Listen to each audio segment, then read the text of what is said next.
There comes a moment in every life when you realize how fragile everything truly is. For Samuel and Martha Hendricks, that moment came in the winter of 1887, stranded in a Wyoming blizzard with night closing in fast. They were miles from help. Their wagon stuck, the cold cutting through every layer they wore. Death wasn't something distant anymore. It was right there with them in that howling wind. Then a man appeared through the snow. A mountain man who'd already made it to safety could have kept walking. Instead, he turned around and walked back into the storm. What would make a stranger risk his own life like that? Before we jump back in, tell us where you're tuning in from, and if this story touches you, make sure you're subscribed, because tomorrow I've saved something extra special for you. The morning had started with such promise. Samuel Hendricks stood beside their wagon just after dawn, watching the first light touch the peaks of the Wind River Range. The air held that peculiar stillness that comes before winter truly settles in, crisp and clean, carrying the scent of pine and distant snow. He'd been up for an hour already, checking the wagon wheels, redistributing their supplies, making sure everything was secured properly for the day's journey ahead. Martha emerged from the small room they'd rented at Fort Bridger, her gray hair pinned up beneath her bonnet, her worn traveling dress covered by the heavy wool coat Samuel had bought her 3 winters past. Even at 62, she moved with a grace that made his heart catch. 40 years of marriage, and still she had that effect on him. "You're fussing again," she said, a gentle smile playing at the corners of her mouth. "Just being careful," Samuel replied, though they both knew the truth. He'd been careful his whole life. Careful in his farming, careful in his dealings with neighbors, careful in raising their children. Some might call it caution, others might call it fear of taking chances, but careful had kept them alive and together through drought, disease, and the loss of 2 sons before they'd reached their 5th birthdays. Their daughter Rebecca waited for them in Oregon. Letters had come throughout the summer, each one more insistent than the last. "Come before winter," she'd written in August. "The journey's too hard once the snows start." But there'd been the harvest to bring in, debts to settle, a lifetime of belongings to sort through and decide what could be carried and what must be left behind. Now it was late November, and they were finally on their way. Fort Bridger bustled with activity even at this early hour. Trappers and traders preparing for winter, soldiers drilling in the courtyard, a family of emigrants making repairs to their wagon, late travelers like themselves, pushing their luck against the season. Samuel had spoken with them the evening before, a young couple with 3 small children heading for California. The husband had the look of desperation about him, the kind that comes from running from something rather than running toward it. "Best wait for spring," Samuel had suggested quietly. The young man had shaken his head. "Can't wait. Got people expecting us." Samuel understood that pressure, that pull of obligation and hope. But he also understood the mountains, having crossed them once before as a much younger man. The high country didn't care about your plans or your reasons. It simply was, beautiful and brutal in equal measure. A trader named Hoskins approached them as Samuel helped Martha onto the wagon seat. He was a grizzled man who'd spent 30 years in these mountains, his face weathered to the texture of old leather. "Heading out today?" Hoskins asked, though it wasn't really a question. "We are," Samuel confirmed. "Weather's been holding, but I don't like the look of those clouds building west." Hoskins gestured toward the mountains. "Might want to consider staying another few days." Samuel felt Martha's hand rest lightly on his arm. She wasn't pushing, wasn't pulling, just present, letting him know she'd support whatever he decided. It was her way, had always been her way. She'd followed him from Pennsylvania to Iowa, from Iowa to Nebraska, never complaining when the farming failed, never saying, "I told you so," when his careful plans went awry. He looked at those western clouds, then back at the fort. Another few days meant more money spent on lodging, on feed for the horses. It meant arriving at Rebecca's even later, deeper into winter. And there was something else. Something he hadn't told Martha yet. Something the doctor in Nebraska had told him just before they left. "Heart's getting weak, Samuel," Dr. Pritchard had said, his voice low and serious. "You've got time yet, but not as much as you might hope. Months, maybe. Year at most, if you're careful." Careful. That word again. Samuel made his decision. "Weather looks fine to me. We'll make good time today. Find shelter before dark." Hoskins shrugged. "Your call. Just remember, high country's no place to be caught out after dark, especially this time of year." They left Fort Bridger with the sun climbing toward mid-morning, the wagon wheels crunching over frozen earth. The trail was well marked here, worn smooth by years of immigrant traffic. Other travelers had scratched messages on rocks and trees along the way, dates, names, destinations. Samuel wondered if any of them had made it to where they were going, or if their bones lay scattered somewhere in these endless mountains. Martha sat beside him, her hands folded in her lap, occasionally reaching up to adjust her bonnet when the wind picked up. She didn't talk much during travel, preferring to watch the country roll by to notice the small things, a hawk circling overhead, wildflowers still clinging to life in sheltered spots, the play of light on distant peaks. On her left hand, she wore the wedding ring he'd given her 4 decades ago. Simple gold, worn thin now from years of work and wear. He'd been so nervous giving it to her, afraid she'd think it too plain, too cheap. But she'd slipped it on her finger and never taken it off, even when times were hardest, and selling it might have meant the difference between eating and going hungry. "What are you thinking about?" Martha asked, noticing his gaze. "Just remembering," Samuel said. "Our wedding day, how young we were." "Young and foolish," Martha replied, but her smile was warm. "Thinking we could take on the world. We did take it on, still are." "Yes," she agreed, "though the world's gotten a bit heavier to lift these days." They both fell quiet, acknowledging what didn't need to be said aloud. That age had crept up on them, that simple tasks took longer now, that rest came harder, and morning stiffness lasted longer. But they were still here, still together, still moving forward. The morning passed peacefully. They stopped once to water the horses at a creek, eating a cold lunch of bread and cheese while the animals drank. The temperature had dropped noticeably, and Samuel noticed the first scattered snowflakes drifting down from a sky that had turned from blue to gray. "Maybe we should turn back," Martha said quietly, watching the snow. Samuel looked at her, surprised. Martha rarely questioned his decisions, rarely expressed doubt. "It's just a few flakes," he said. "Probably pass over quickly." But even as he spoke, he knew it wasn't true. The wind had shifted, coming now from the northwest, and there was a weight to the air that spoke of serious weather moving in. Still, they'd come 15 miles already. Turning back meant admitting defeat, meant more delays, meant what, exactly?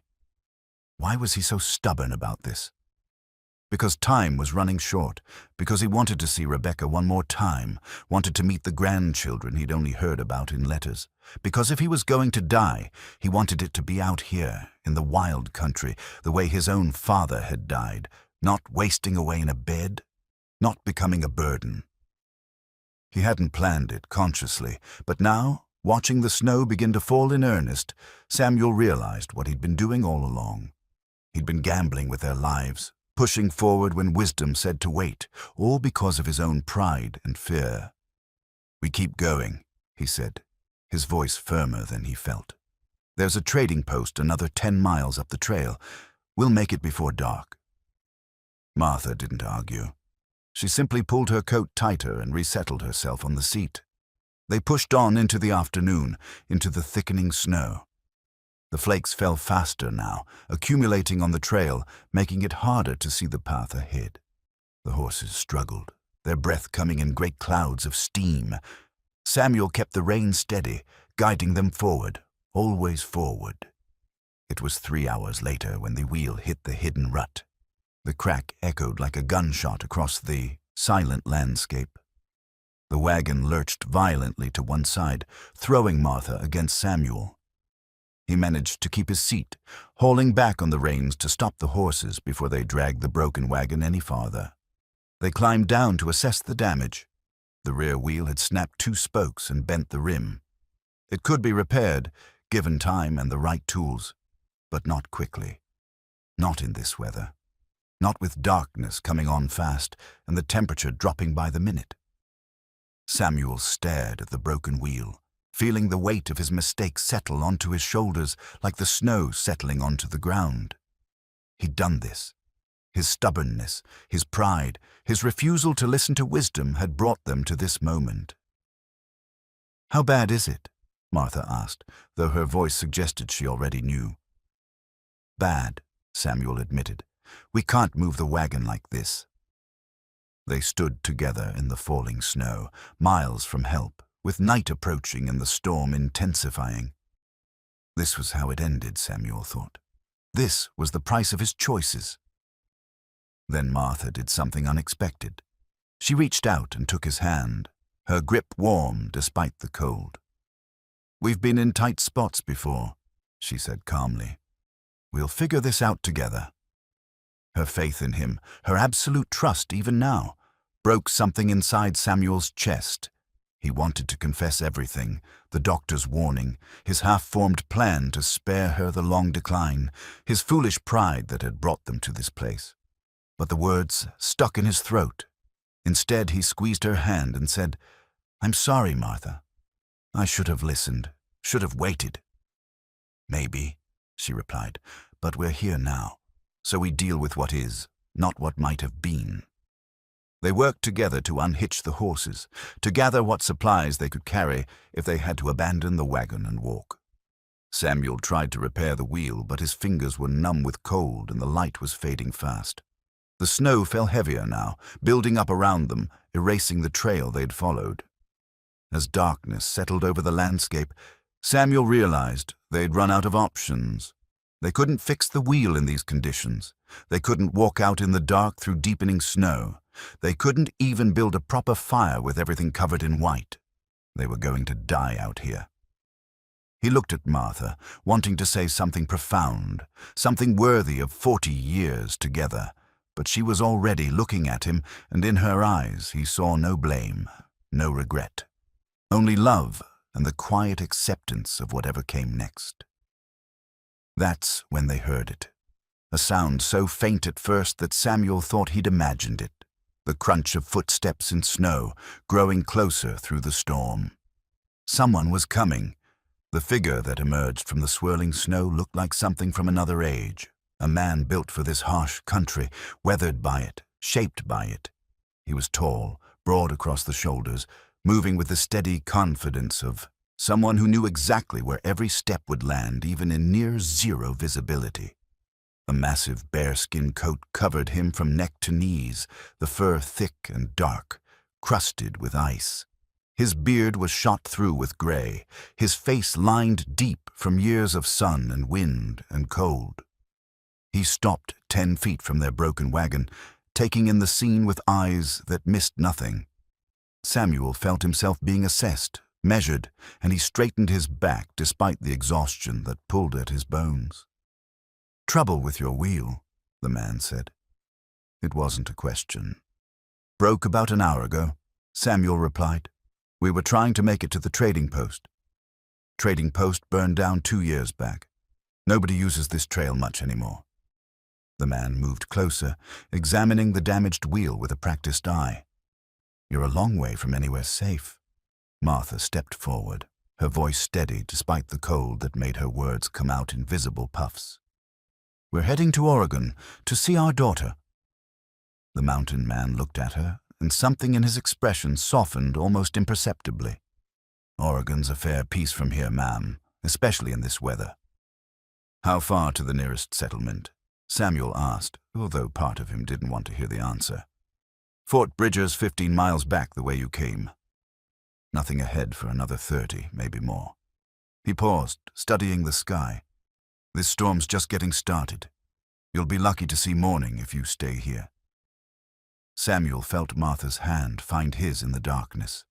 Her fingers were cold, trembling slightly. The reality of their situation pressed down on him like a physical weight. I have a cabin, the man continued. 2 miles north of here, up in the timber. It's small, but it's warm and stocked for winter. I was headed there when I saw your tracks veering off the main trail. Hope flickered in Samuel's chest. You'd guide us there. I would. The man turned, looking back the way he'd come. But I'll be honest with you, it's a hard 2 miles in this weather. Might be more than you can manage. Samuel bristled at that, his pride rising despite everything. We can manage. We've come through worse. The mountain man's expression suggested he doubted that, but he didn't argue. Instead, he studied them both for a long moment, and Samuel had the uncomfortable feeling of being seen through, all his secrets and fears laid bare. My name's Ezra Cole, the man said finally. I've been living in these mountains for 5 years now. Trapping mostly, some hunting. I know this country better than I know my own face. Samuel Hendris. This is my wife, Martha. Ezra nodded to Martha with a respect that Samuel appreciated.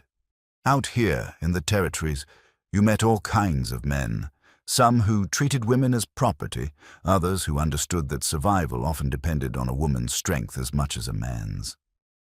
We'll need to leave the wagon, Ezra said, moving to examine their supplies. Take only what you can carry on your backs. Food, blankets, any medicine you have. Everything else stays. Samuel started to protest. Their whole lives were in that wagon, everything they owned that hadn't been sold or given away. But Martha's hand tightened on his, stopping the words. We understand, she said quietly. Ezra helped them sort through their belongings, his decisions quick and practical. The heavy trunk Martha had insisted on bringing stayed. The fancy dishes wrapped in cloth stayed.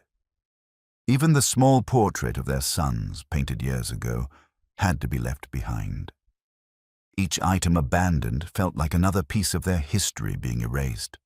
But the wedding ring stayed on Martha's finger, and in Samuel's pocket, carefully wrapped in oilcloth, the letter he'd written to Rebecca, the one he'd planned for Martha to deliver alone.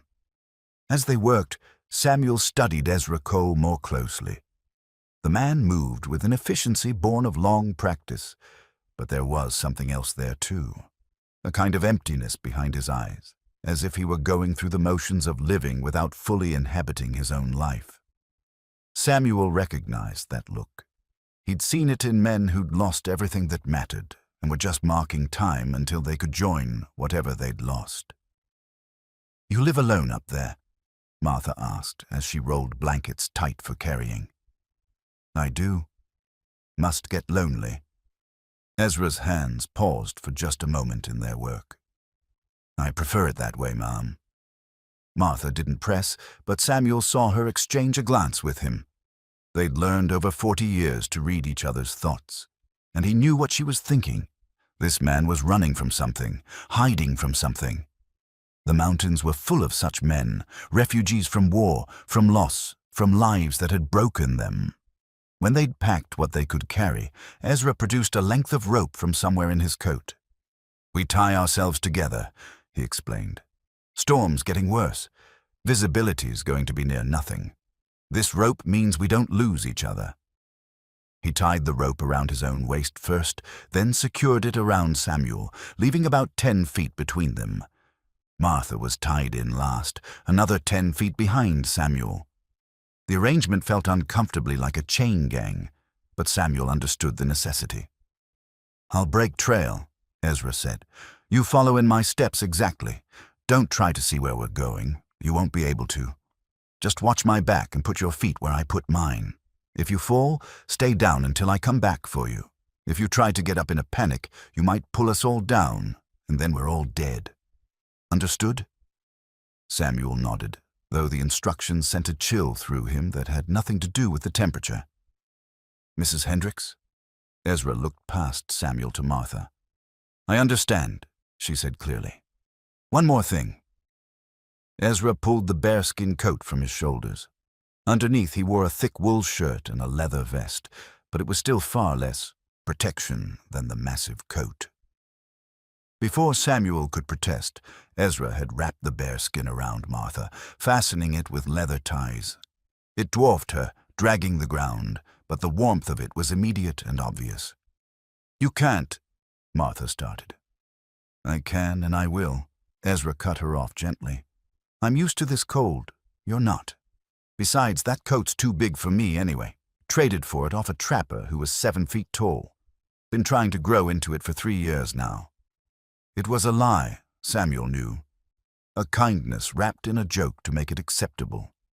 The coat fit Ezra perfectly, but the man was already turning away, checking the rope one more time, preparing to lead them into the storm.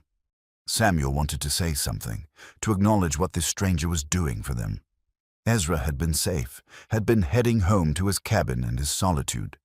He could have kept walking, could have told himself he never saw their tracks in the snow. Instead, he'd turned around.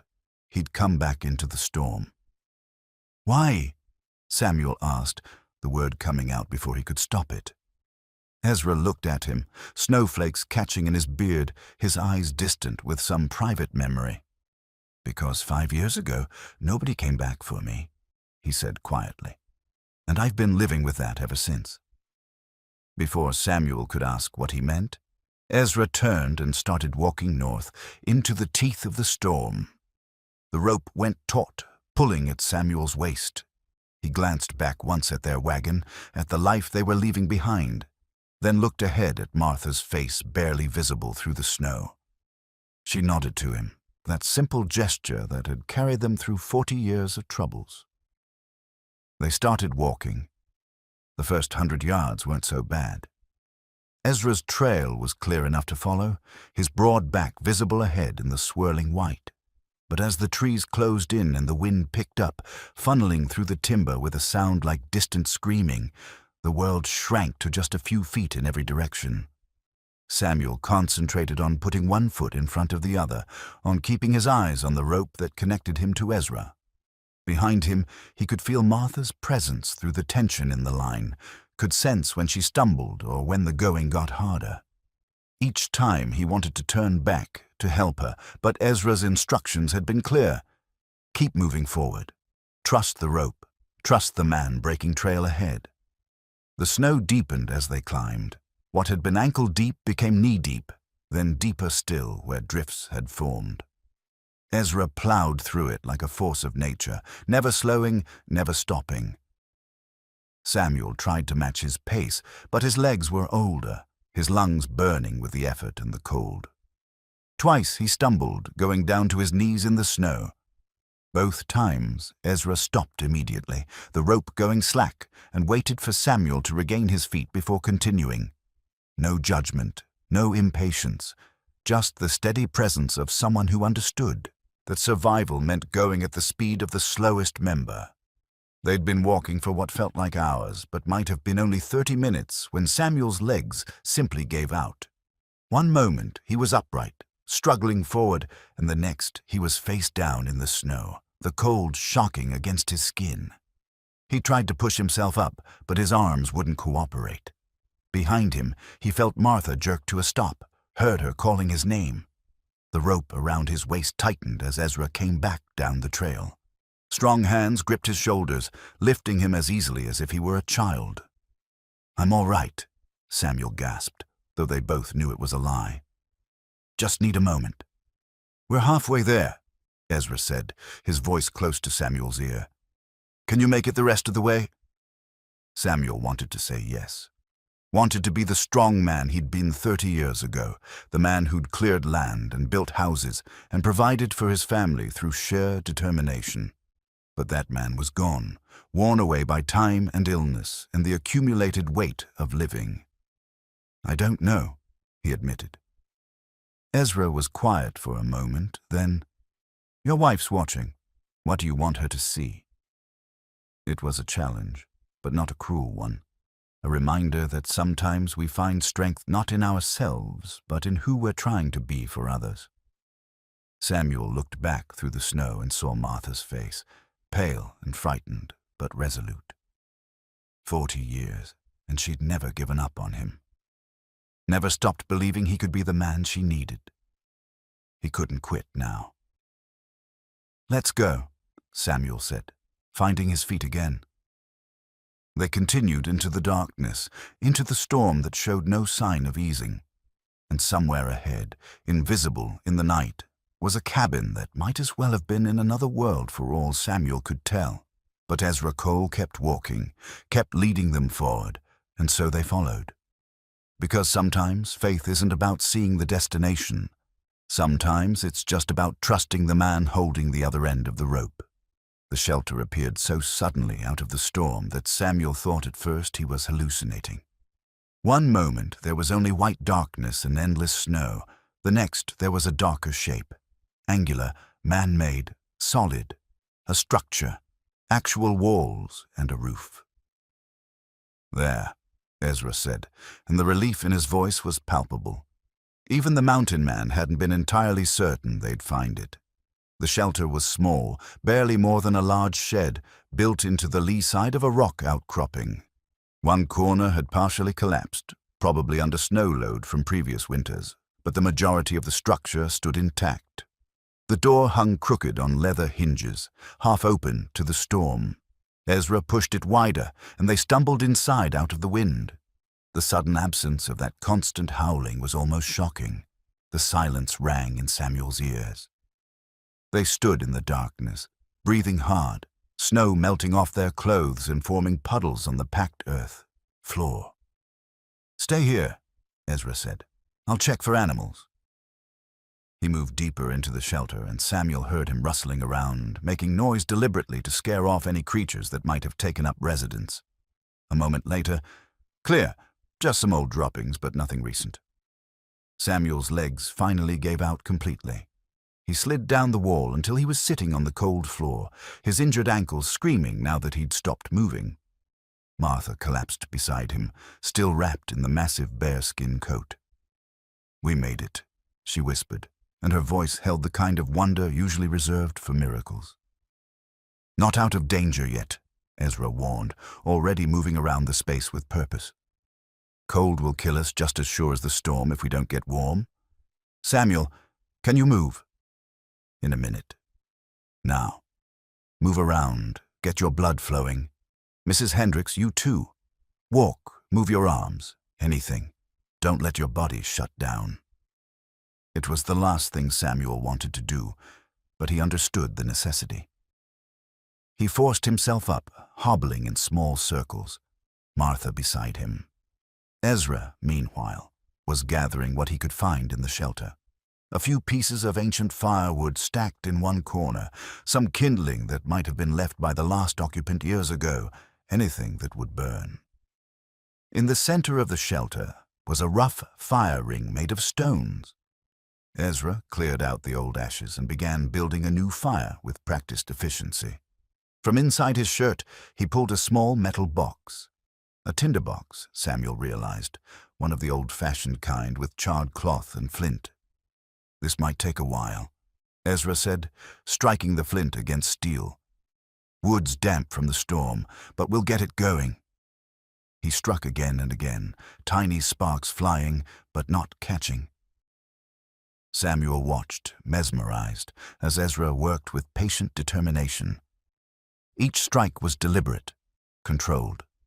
No frustration, no panic. Just the steady repetition of someone who'd done this 1,000 times in conditions far worse. On the 10th try, a spark caught. The charred cloth began to glow, a tiny ember of red in the darkness. Ezra bent close, breathing on it gently, coaxing it to life. He transferred it to a nest of dry grass he'd pulled from his pack, breathed on it again. The glow spread. Then suddenly, there was flame. Small and tentative, but real. Ezra fed it carefully with the smallest pieces of kindling, building it up gradually until he could add larger pieces of wood. The fire struggled, smoking heavily from the damp wood. But it grew. Within 10 minutes, there was actual warmth radiating from it, and Samuel felt tears pricking his eyes at that simple comfort. They huddled around the fire, holding their hands toward the heat, steam rising from their wet clothes. Nobody spoke for a long time. They just absorbed the warmth and the reality that they were, for the moment, safe. As sensation returned to Samuel's extremities, so did pain.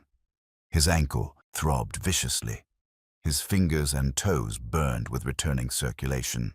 But he welcomed it because pain meant he was alive, meant he still had feeling in those parts. Numbness was the enemy. "We'll need more wood," Ezra said eventually.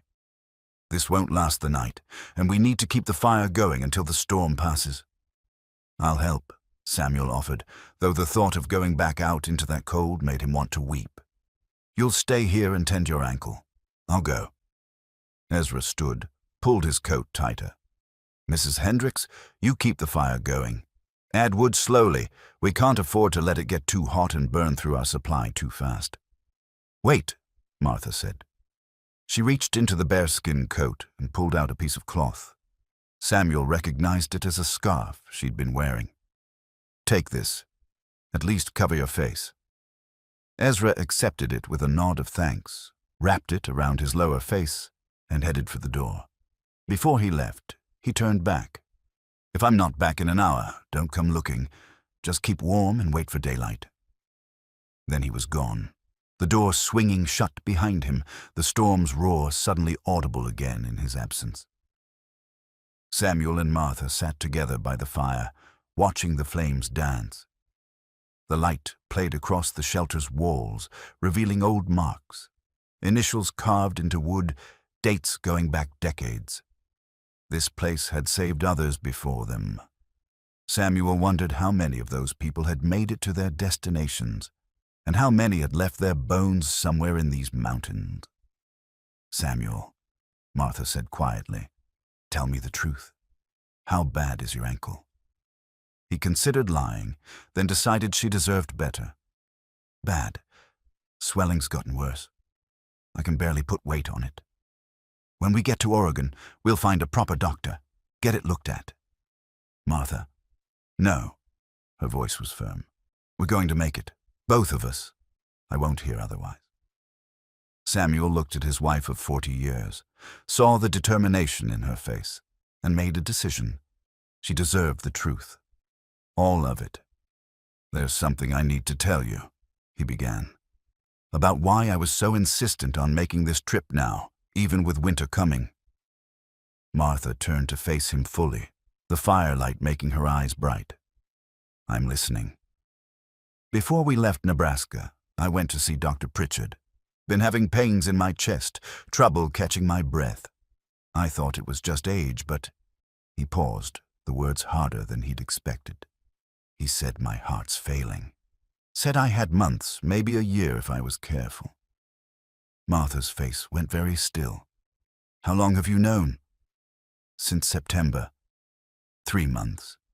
You've known for 3 months and didn't tell me. I didn't want to worry you. Didn't want you to spend our last days together watching me decline. I thought—" He stopped, shame flooding through him. "I thought maybe if I could get you to Rebecca, get you settled with family before I died, it would be better. Easier for you." "Easier." Martha's voice rose slightly. "You thought keeping this from me, letting me believe everything was fine, then dying on the trail and leaving me alone in the wilderness. You thought that would be easier." "I wasn't thinking clearly.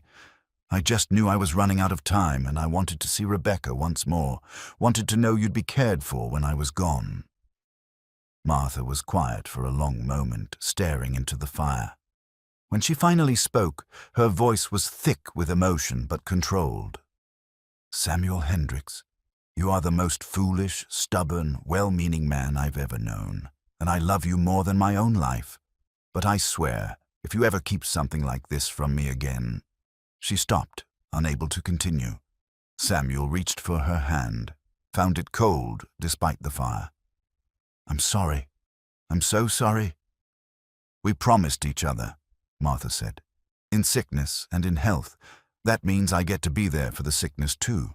That means we face it together." "I know. I know that now."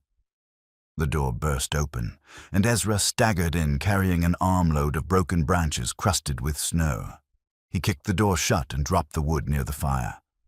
"Whole forest of deadfall out there," he said, brushing snow from his shoulders. "We'll have plenty to last the night." He looked at them, seemed to sense the tension in the air, but said nothing. Instead, he began arranging the new wood near the fire to dry, giving them space to work through whatever was between them. Martha squeezed Samuel's hand, then let go to help arrange the wood. "Thank you for going back out," she said to Ezra. "I know it wasn't easy." "Easier than sitting still," Ezra replied. "That's when the thoughts catch up to you." Samuel understood exactly what he meant. Action was easier than stillness, easier than facing the truth about yourself and your choices. Maybe that's why he'd pushed so hard to keep moving, to keep making plans, to stay busy right up until the end. Because stopping meant acknowledging reality. They worked in companionable silence, building up their wood supply, arranging their makeshift camp. As the night deepened and the storm raged outside, the three of them found a strange peace in that small shelter. Three people who'd been strangers hours before, now bound together by survival and honesty and the simple act of sharing warmth against the cold. Morning came without announcement. The storm blocked out any hint of dawn, leaving the world outside their shelter in a kind of perpetual twilight. Samuel woke to find himself curled near the fire, Martha pressed against his back for warmth, Ezra sitting upright near the door, keeping watch. The mountain man looked exhausted, his eyes red-rimmed and hollow. Samuel realized Ezra probably hadn't slept at all, had stayed awake through the night tending the fire and watching over them. "Storm's still going," Ezra said, noticing Samuel was awake. "Maybe worse than yesterday." Samuel sat up carefully, his body one enormous ache. His ankle had swollen to nearly twice its normal size. The boot now too tight. He'd have to cut it off eventually, but that would mean exposing his foot to the cold, and he wasn't ready to make that choice yet.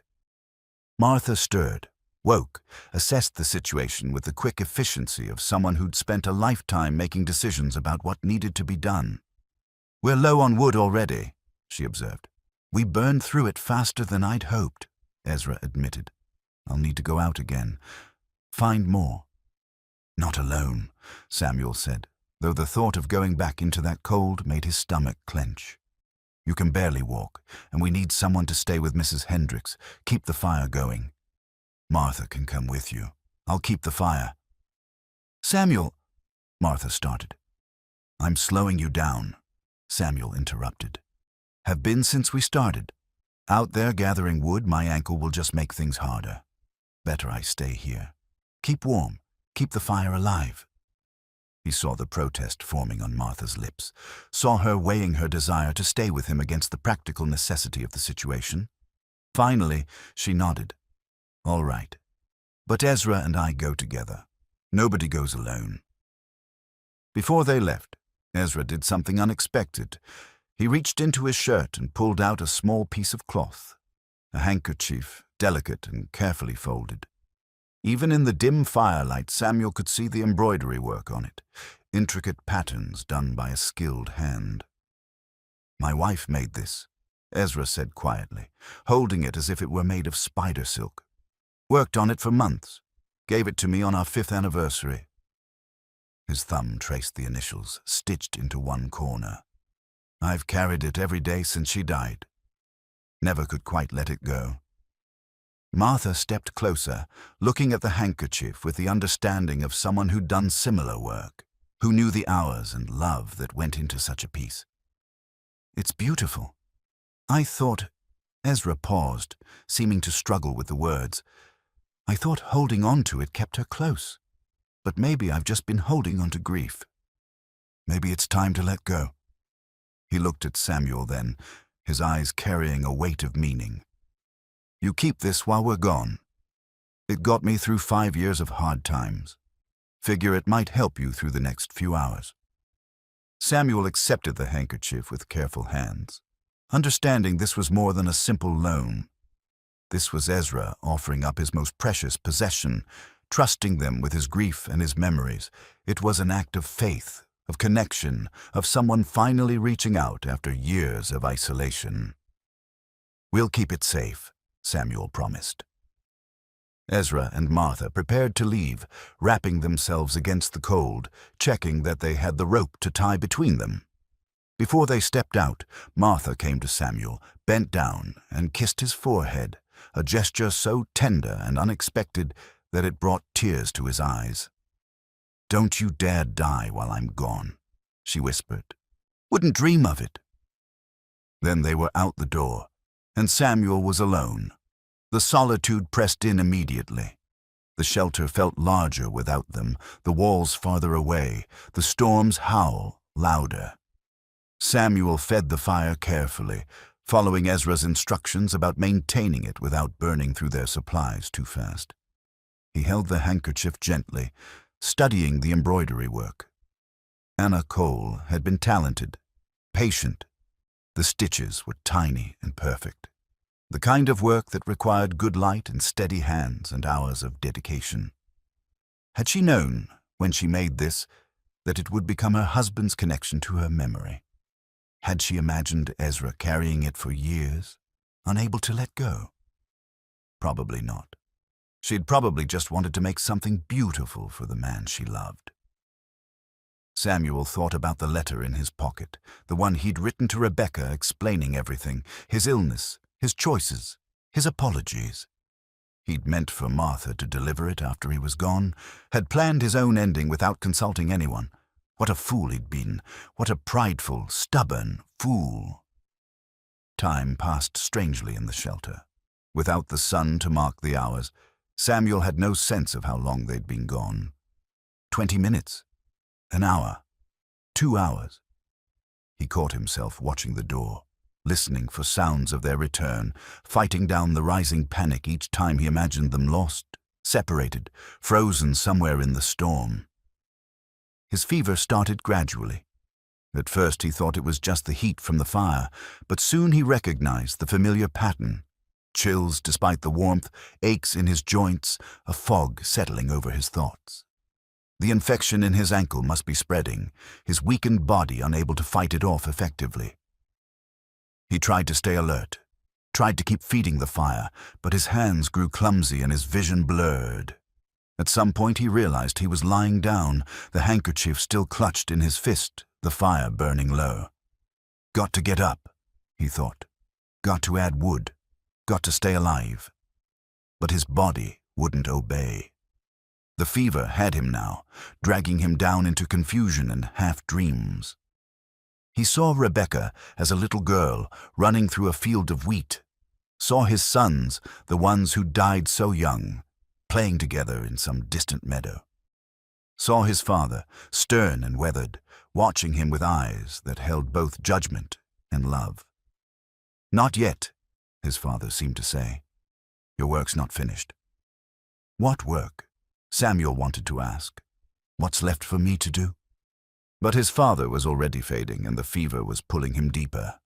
Somewhere far away he heard a door opening, heard Martha's voice calling his name with an edge of fear, felt hands on his face, checking his temperature, heard Ezra's low voice.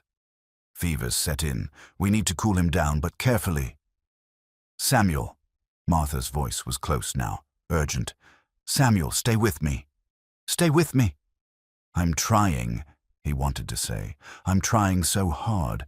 But the darkness was warm and welcoming, and it was so much easier to just let go, to stop fighting, to rest. "No," Martha's voice cut through the fog. "No, you don't get to leave me. Not like this, not after everything." He felt something cool on his forehead, a cloth, damp and soothing. Felt Martha's hand gripping his, refusing to let go. And somehow that connection pulled him back from the edge, anchored him to the world of the living. He opened his eyes to find Martha's face above him, tears streaming down her cheeks, her expression fierce with determination. Behind her, Ezra worked to build up the fire, to arrange blankets, to do all the practical things that needed doing. "There you are," Martha whispered. "There you are. Now you stay here. You stay with me." Samuel tried to speak, but his throat was too dry. Martha lifted a cup of water to his lips, helped him drink. The water was cold and pure, melting snow heated just enough to be drinkable, and it tasted like life itself. "The handkerchief," Samuel managed to croak. "Did I?" "You're still holding it," Martha said gently. "Held on to it the whole time." Samuel looked down at his fist, saw the delicate cloth crushed in his grip, and carefully, slowly, forced his fingers to relax. The handkerchief was wrinkled but undamaged, Anna Cole's careful stitches still perfect after all these years. Dawn of the third day came with a subtle change. The wind had lessened, the howling reduced to a steady murmur rather than a scream. Samuel woke from fever-haunted dreams to find Martha sleeping beside him, her hand still clasped in his, and Ezra standing near the partially collapsed corner of the shelter, looking out through a gap at the world beyond. "Storm's breaking," Ezra said without turning. "Another few hours, maybe, and it'll be clear enough to move." Samuel tried to sit up, found the effort almost beyond him. His fever had peaked during the night. He remembered fragments of it. Remembered Martha's cool hands on his forehead, remembered Ezra feeding the fire with religious dedication, remembered words whispered in the darkness that might have been prayers or might have been promises. "How's your ankle?" Martha asked, suddenly awake beside him, her eyes alert despite obvious exhaustion. "Bad," Samuel admitted.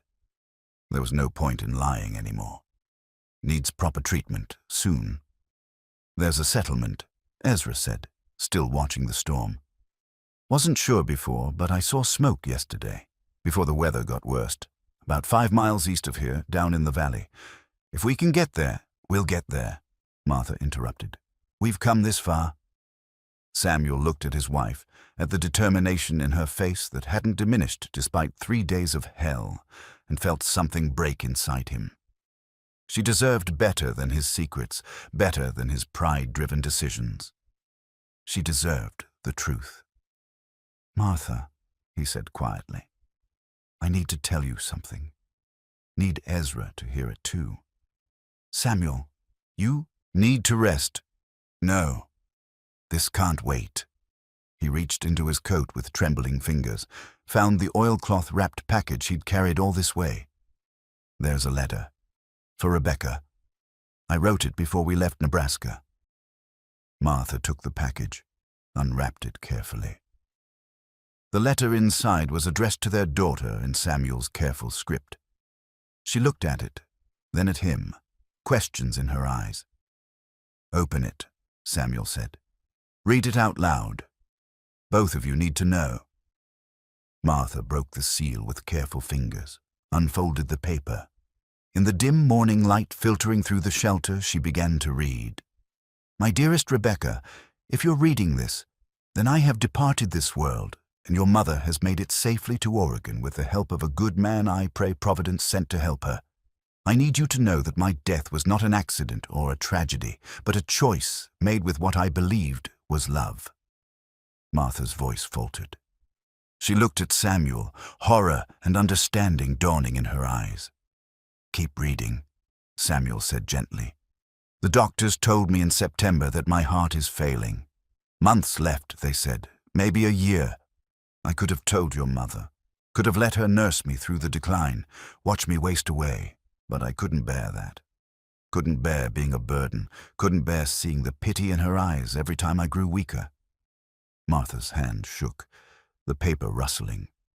Ezra had turned now, his attention fully on them, his face grave. "So I convinced her we should make this journey before winter. Knew it was dangerous, knew the odds were against us, but I believed that if I could get her most of the way to you, if I could arrange for her to have help, then I could simply stop, let the cold take me, make it look like an accident. Spare her the long goodbye. "Oh, Samuel," Martha whispered, tears streaming down her face now. "Oh, Samuel, what did you do?" "Let me finish," Samuel said, though his own voice was thick with emotion. "Please," Martha continued, her voice barely above a whisper. "I know this was cowardly, I know this was wrong, but, Rebecca, I was so tired. Tired of fighting, tired of pretending to be strong, tired of being the man everyone needed me to be. And I truly thought, that dying in the wilderness, with the mountains and the sky as my witness, would be better than dying in a bed, diminished and helpless."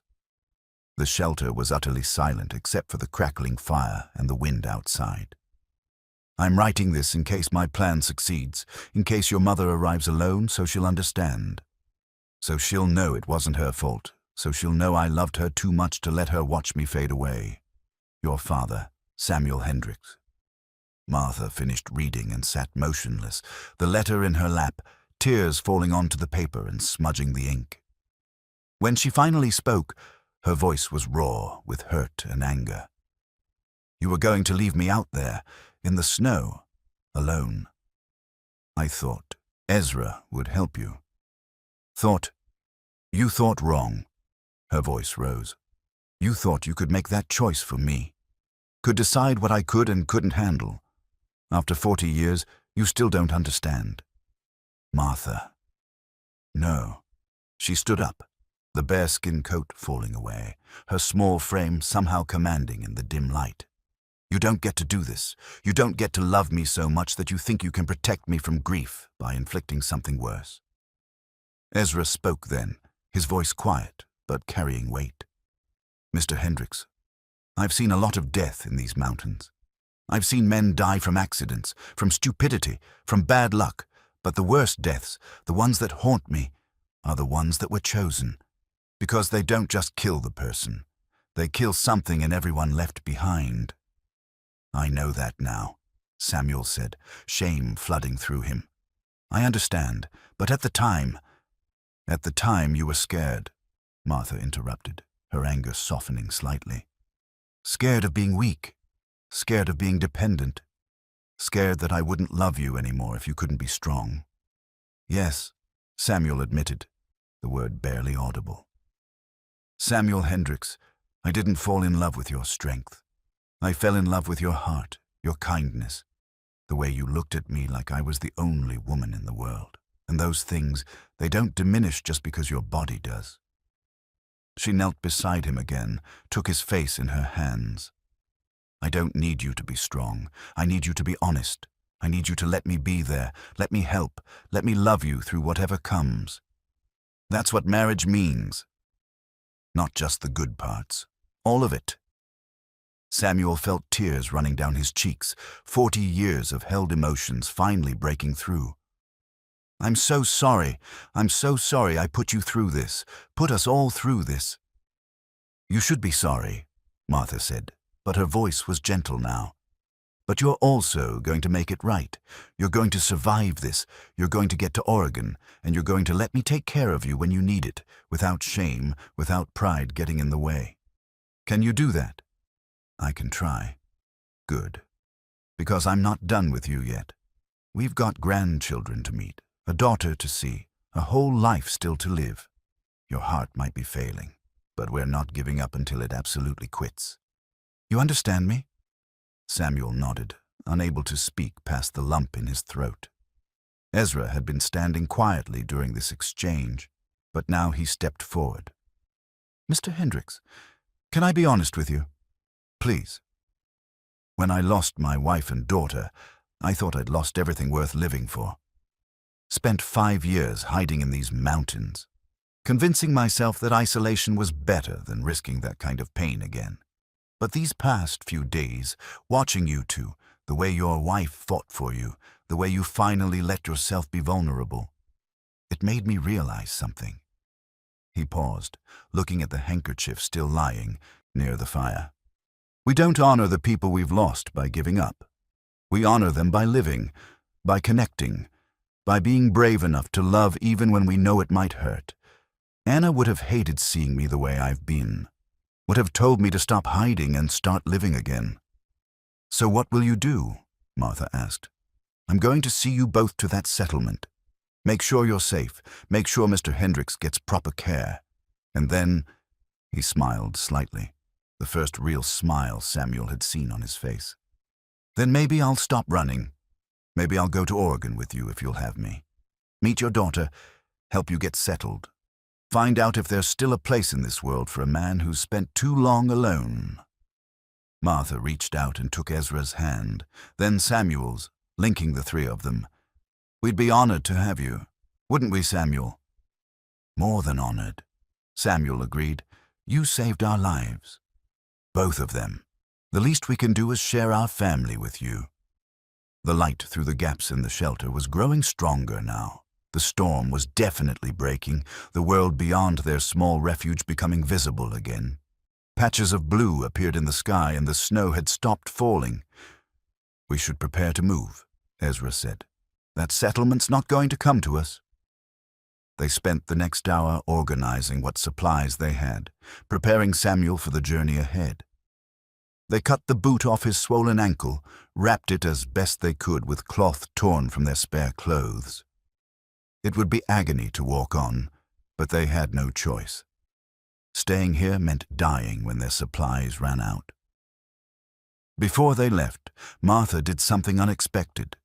She took the letter Samuel had written, the one meant to explain his death, and carefully fed it to the fire. They watched it burn, the words curling and blackening, the ashes rising up the chimney and out into the clearing sky. That ending's not ours, Martha said firmly. We're writing a new one. Samuel watched the last of the letter disappear, felt the weight of his intended choice lift from his shoulders. She was right. They were still alive, still together, still moving forward. The story wasn't over yet. Ezra tied them together with the rope again, but this time it felt different. Not just a survival tool, but a symbol of their connection, their commitment to each other, and to making it through together. They stepped out of the shelter into a world transformed. The storm had passed, leaving behind a landscape of pristine white under a sky slowly turning blue. The beauty of it was almost painful. So much suffering endured to witness this peace, this clarity. 5 miles, Ezra said, pointing to where a thin column of smoke rose in the distance. We can make that. Together, Martha added. Samuel looked at them both, his wife of 40 years who refused to let him give up, and the stranger who'd become something more than a friend. Together, he agreed. The journey to the settlement should have taken 2 hours, maybe 3 for healthy travelers in good conditions. For them, it became a test of will that stretched across the entire day. They fashioned a rough travois from branches and spare rope, something to support Samuel when his ankle gave out completely. It wasn't elegant, just 2 long poles with cross pieces and blankets lashed between them, but it worked. Samuel protested at first, hating the idea of being dragged like cargo, but Martha's expression left no room for argument. Pride has nearly killed you once already, she said firmly. Don't let it finish the job. So Samuel lay on the travois, and Ezra and Martha took turns pulling it through the snow. The going was impossibly slow. What looked flat from a distance revealed itself as a series of small hills and gullies, each one requiring careful navigation.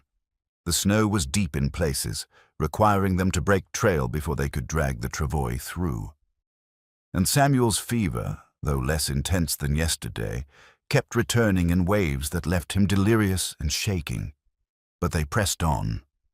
Mile by painful mile, foot by agonizing foot, Ezra's compass, an old brass instrument that had guided him through countless journeys in these mountains, became their North Star.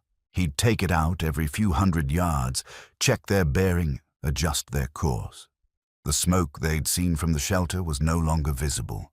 The wind had shifted, carrying it away, but Ezra seemed to have the settlement's location fixed in his mind with absolute certainty.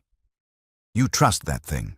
Samuel asked during one of his lucid periods, watching Ezra study the compass. "With my life," Ezra replied. "And yours?" "It belonged to my father and his father before him. 3 generations of Cole men have used this compass to find their way home." "And you?" Martha asked, supporting the travois from behind while they rested. "Did it bring you home?" Ezra was quiet for a moment. "No, but then I stopped looking for home, started just wandering instead. Maybe that's about to change." They continued, and Samuel found himself drifting between consciousness and dreams.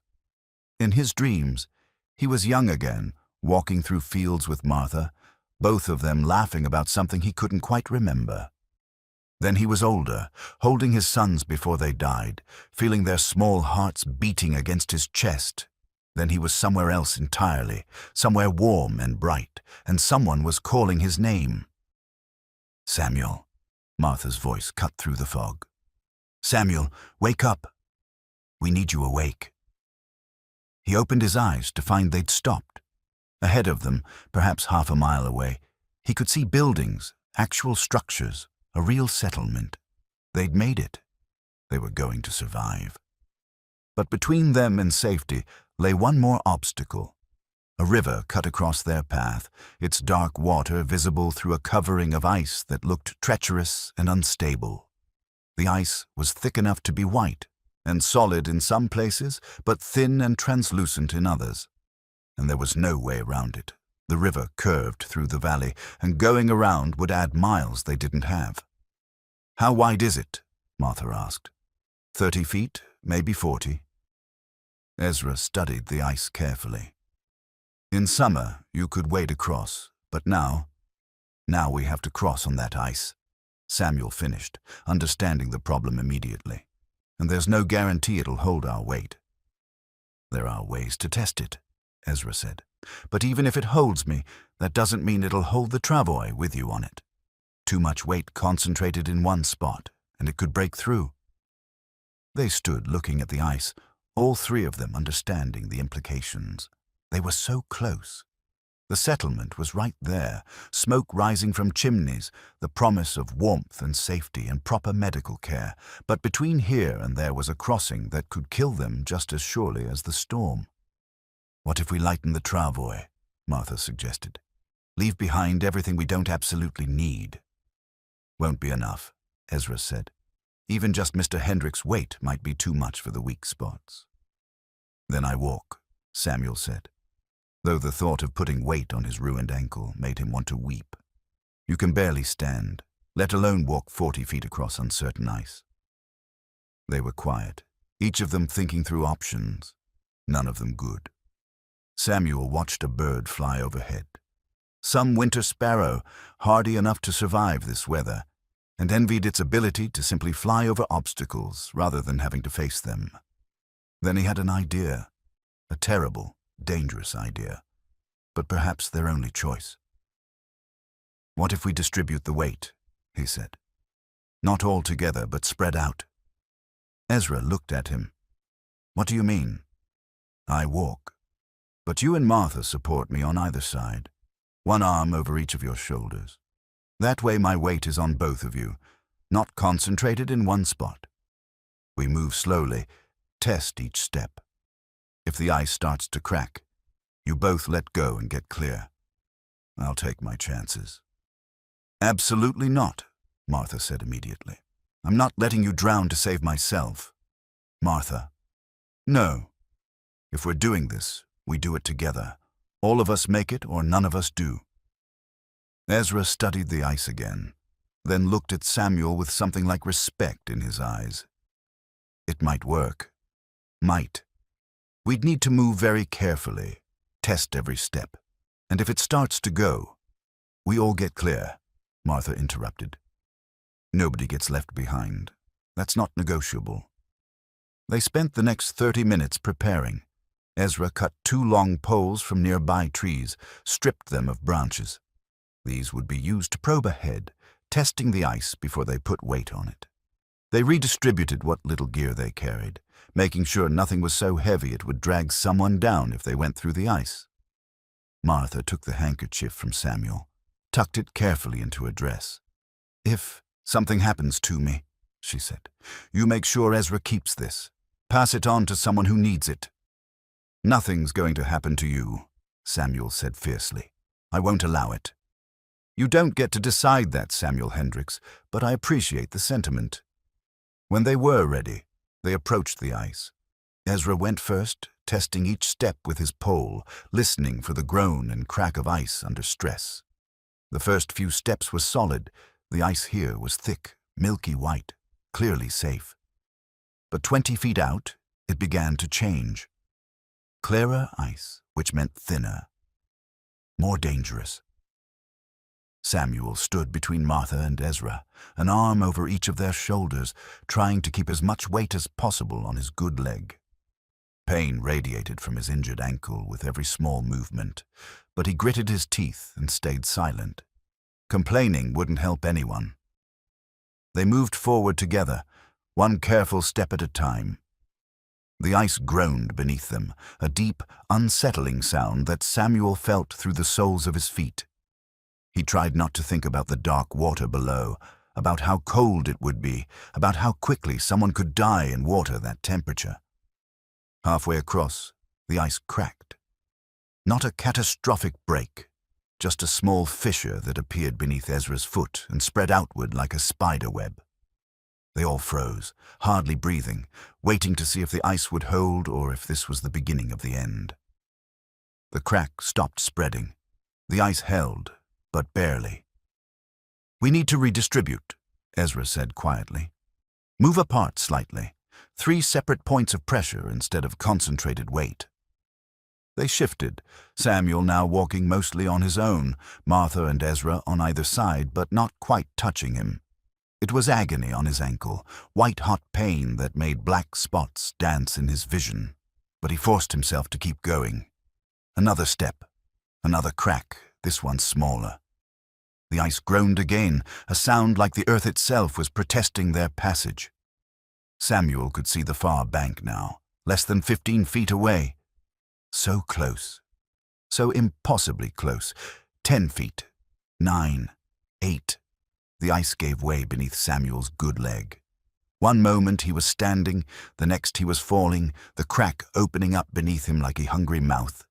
He had just enough time to think this is it, this is how it ends, before hands grabbed him, Martha on one side, Ezra on the other, their grips like iron, refusing to let him fall.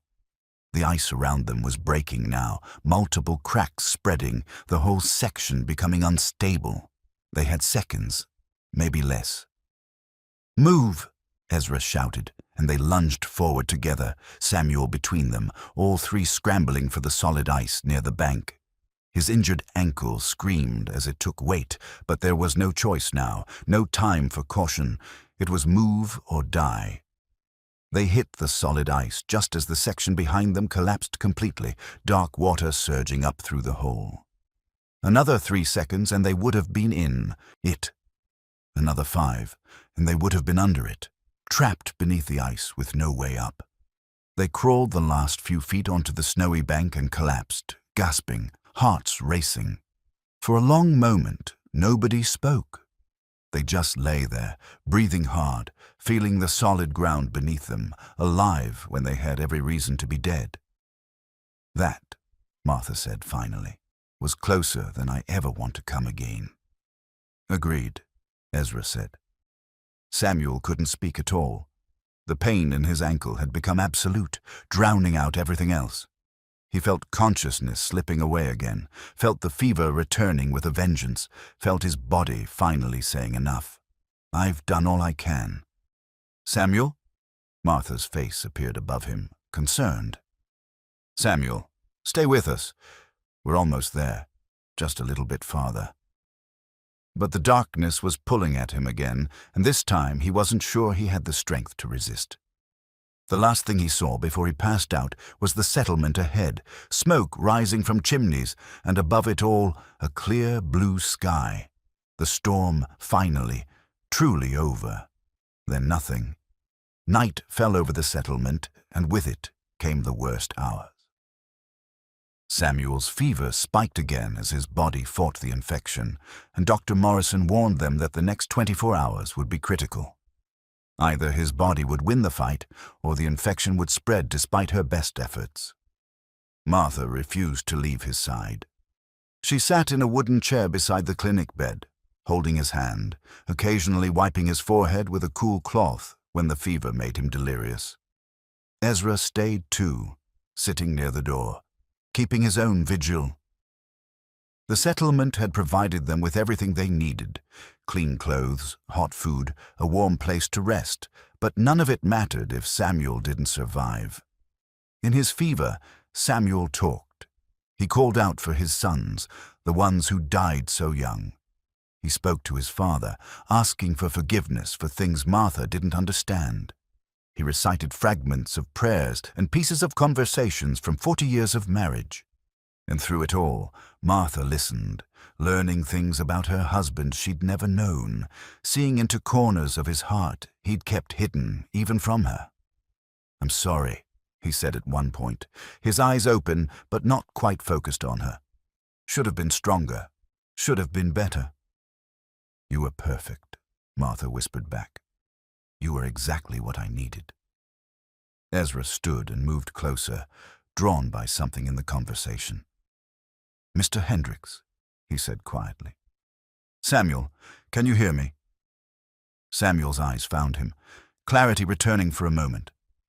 "Ezra, you're still here." "I'm not going anywhere. Not until I know you're all right." "The handkerchief," Samuel said. "Martha has it. You should take it back." Ezra shook his head. "I think it's done its work for me. Maybe it's time to pass it on. Let it help someone else." Samuel seemed to understand something in that statement, something deeper than just the words. He reached out with his free hand, and Ezra took it, so that the three of them formed a chain, Martha holding Samuel's left hand, Ezra his right, all of them connected. "I gave up," Samuel said, his voice barely above a whisper. 5 years ago, after Anna and Elizabeth died, I gave up on everything that mattered, told myself it was easier to be alone, safer to not care. But it wasn't easier. It was just empty." "I know," Ezra replied. "I've been living the same way. These past few days, watching you and Martha fight so hard to keep me alive, even when I'd half decided to die, it reminded me what I'd lost, what I'd thrown away." He paused, gathering strength. "I want to live again, Samuel. Really live. Not just survive." "Then you will," Samuel said with surprising strength. "You'll come with us to Oregon. Meet our daughter. Find your place again. If you make it." "When I make it," Samuel corrected. And there was steel in his voice now, determination that Martha recognized from their early years together. "I've got too much to live for to quit now." The fever broke sometime around midnight. One moment Samuel was burning up, delirious with heat. The next he was cool to the touch, breathing deeply and naturally. Martha felt the change and almost wept with relief. Dr. Morrison came to check on him, felt his forehead, his pulse, examined his ankle carefully. "The infection's retreating," she said, wonder in her voice. "His body's winning. I've seen men younger and stronger lose this fight, but he's actually winning." "He's stubborn," Martha said with a smile. "Stubborn's a good quality in a patient." Dr. Morrison adjusted his blankets. "He'll need weeks of rest, maybe months. That ankle will never be quite right again. He'll have a limp, probably some pain in cold weather. But he should keep the foot, and if we're careful with his heart, he might have years yet." Martha looked at Ezra, saw tears on his weathered face, saw him quickly wipe them away. "Thank you," she said to him, "for everything." "I should be thanking you," Ezra replied. "You gave me back something I thought I'd lost forever." "What's that?"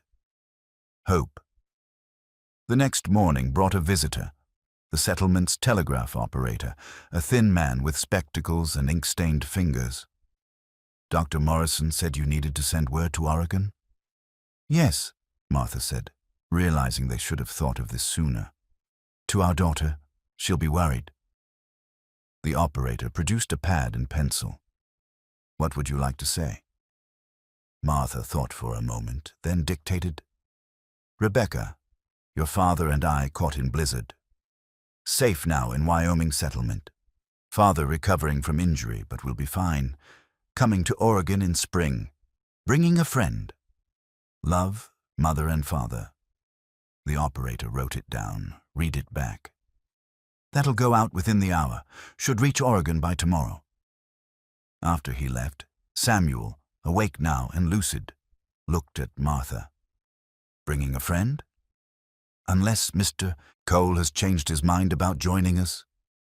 Ezra, who'd been dozing in his chair, opened his eyes. No, I haven't changed my mind. If you'll have me, I'd be honored to go with you." "It's settled then," Samuel said. "When spring comes, the three of us head to Oregon." "For," Dr. Morrison said from the doorway, surprising them all. "The settlement's getting too small for me. I've been thinking about moving on, finding a larger town where I can do more good. Oregon sounds like just the place." Martha laughed, a sound of pure joy that filled the small clinic. "Then 4 it is. We'll all go together." Samuel closed his eyes, a peaceful smile on his face. For the first time in months, maybe years, he felt at peace. The storm had nearly killed them, but it had also given them something precious, a second chance, a new beginning, and this time he wasn't going to waste it. Spring came slowly to the Wyoming settlement, the snow retreating inch by grudging inch, revealing brown grass and muddy earth beneath. Samuel watched it from the window of the boarding house room they'd taken, marking the progress of the seasons like a prisoner counting days until freedom. His ankle had healed as well as Dr. Morrison had predicted, which meant it had healed poorly but sufficiently. He could walk now with the aid of a cane the settlement's blacksmith had fashioned for him, though each step brought a dull ache that reminded him of how close he'd come to losing everything. But he was alive. That was what mattered. The settlement had embraced them during their long winter recovery. Samuel and Martha helped where they could. Martha with sewing and cooking.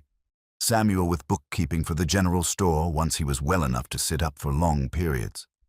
Ezra found work as a hunter and guide, his wilderness skills valuable to a community that still depended on game for much of its food. And Dr. Morrison continued her practice, grateful to have Martha's help with the more difficult cases. They became, in those months, something more than strangers who'd survived a storm together. They became family. Ezra had taken to visiting most evenings, sitting with Samuel and Martha by the fire, sharing stories of his past that he'd kept locked away for 5 years. He spoke about Anna, about Elizabeth, about the life he'd had before grief hollowed him out. And in the speaking, something healed in him. The emptiness in his eyes filled with light again. He laughed more easily. He let himself hope. One evening in early March, when the snow was nearly gone and the first hints of green were appearing on the trees, Ezra arrived carrying something wrapped in cloth. "I made you something," he said to Samuel, unusually hesitant, "for the journey ahead." He unwrapped the cloth to reveal a walking stick, beautifully carved from a single piece of seasoned oak. But it wasn't just a walking stick. It was a work of art. Along its length, Ezra had carved symbols and scenes, each one telling part of their story. Near the top, 3 figures stood together, connected by a line representing the rope that had bound them. Below that, a mountain range, the peaks sharp and dangerous. Then a small shelter with flames visible through its door. A river with cracked ice. And at the bottom, near the base, a compass rose with all directions marked clearly. Samuel took it with trembling hands, running his fingers over the smooth wood, feeling the care and time that had gone into each carved detail. "Ezra, I don't know what to say." "Say you'll use it," Ezra replied. "Say you'll lean on it when you need to, without shame, and when you pass it down someday, to your daughter, To your grandchildren, tell them the story. Tell them about the winter we survived together." "I will," Samuel promised, his voice thick with emotion. "I swear I will." April brought the letter from Rebecca. It arrived on a warm afternoon, delivered by the same telegraph operator who'd sent their original message months before. Martha read it aloud, her voice catching on certain words. "Mother and Father, your telegram reached us in January, and I've been sick with worry ever since. Thank God you are safe. The house is ready for you. Come as soon as you can travel, and bring your friend. Anyone who saved your lives is family to us. Your loving daughter, Rebecca." They left the settlement in late April, when the high passes were clear and travel was safe again. The entire community turned out to see them off, standing in the muddy main street to wave goodbye. Dr. Morrison had closed her practice and packed her medical supplies. Ezra had purchased horses for all of them, using money he'd saved from his winter work. The journey to Oregon took 6 weeks, but it was nothing like the desperate flight from the blizzard. They traveled slowly, camping under stars, sharing meals around evening fires. Samuel leaned on his walking stick and found he didn't mind the support it provided. Martha rode beside him, her hand occasionally reaching out to touch his arm, as if reassuring herself that he was still there. They reached Rebecca's farm on a bright morning in June.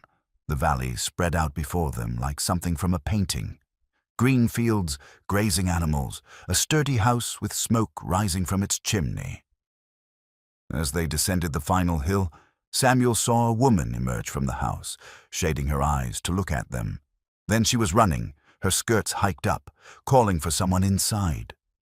Rebecca reached them breathless, tears streaming down her face.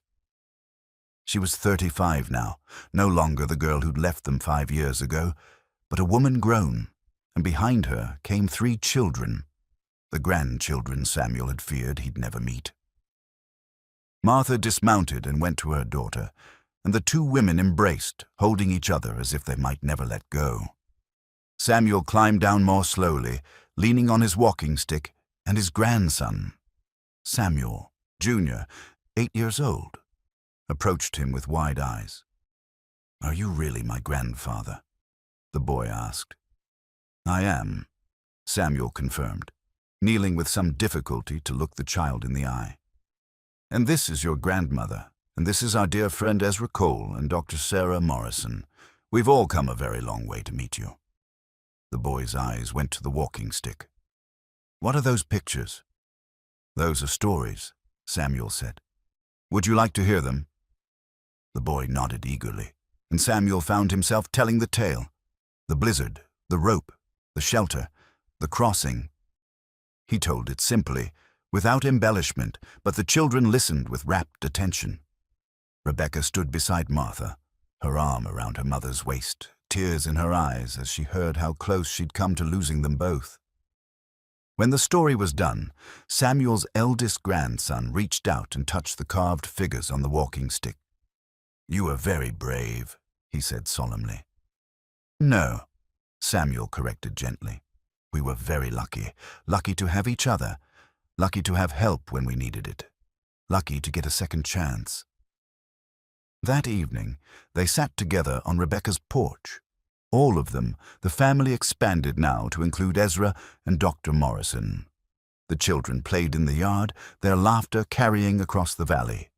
Rebecca served a meal she'd been preparing all day, and as the sun set over the Oregon hills, painting the sky in shades of gold and red, Samuel felt a peace he hadn't known in years. Martha took his hand, her fingers finding his as naturally as they had for 40 years. "We made it," she said quietly. "We did," Samuel agreed. "Together." Ezra raised his cup. "To second chances. To new beginnings," Dr. Morrison added. "To family," Rebecca said, her voice warm. "Both the one we're born into and the one we choose." They drank, and in that moment, Samuel understood something profound. The storm hadn't been the end of his story. It had been a new beginning, a chance to shed his pride, to accept help, to truly understand what mattered. He'd set out to die with dignity in the wilderness. Instead, he'd learned to live with humility among friends who'd become family. He looked at the walking stick propped against his chair, at the three figures carved into its surface, forever bound together by their journey through the storm. And he smiled, knowing that this story, their story, would be told and retold for generations, a reminder that sometimes the hardest journeys lead exactly where we need to be. The night deepened, stars appearing one by one in the darkening sky. The children were called into bed. The adults remained on the porch, talking quietly, planning the days ahead, and Samuel Hendris, who'd once been so certain his time was over, felt his heart, weak as it was, fill with gratitude for every unexpected day he'd been given. He was home. They all were. And that was everything.